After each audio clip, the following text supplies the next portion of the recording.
When it comes to our mothers, my brothers and sisters, remember, go easy on your mothers. Look after them, even if it is difficult.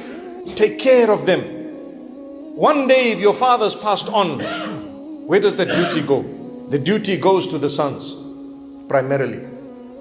The sons need to take care of their mother. Now what's the problem? None of the wives want that mother to come and stay with them. It happens.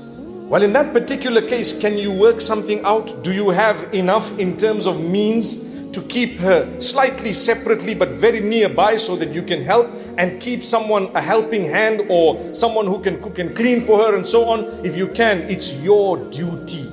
Never mind what the rest of your nuclear family says. That is your mother. My beloved sons, if you run away from the duty of looking after your mother because of your wives, I wonder what you're going to tell Allah. I wonder what you're going to tell Allah.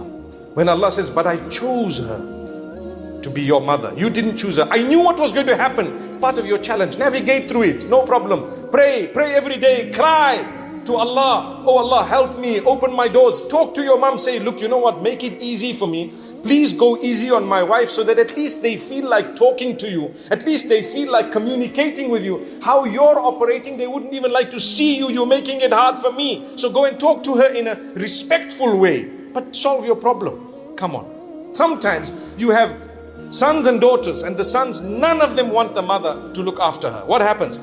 Well then, the husbands of the daughters, although it is not their primary duty, but if you love your wife enough and you really want Jannah, your duty is to look after widows and orphans that are random, not even related to you. Imagine what reward you're going to get to look after a widow who's actually related to the love of your life. Allahu Akbar. Do you get what I'm saying? We say, it's not my duty, that's my wife's parents.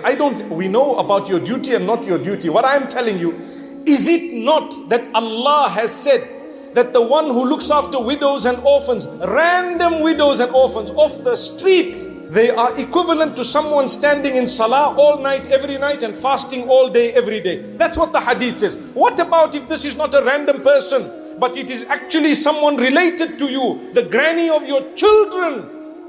Can't you fear Allah? Subhanallah. No, but it's the duty of the sons. What can I do? If the sons are not looking after, the sin is theirs. But it's an opportunity for you to earn a reward that's multiplied 1,000,000 times. Like I say, some mothers are unreasonable.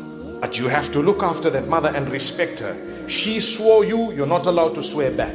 She disrespected you, you're not allowed to disrespect back.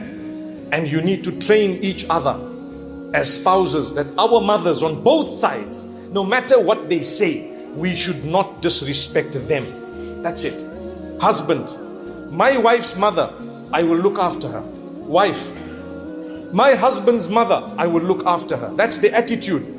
Even if she's difficult, it makes it more challenging. Subhanallah. May Allah Almighty bless us.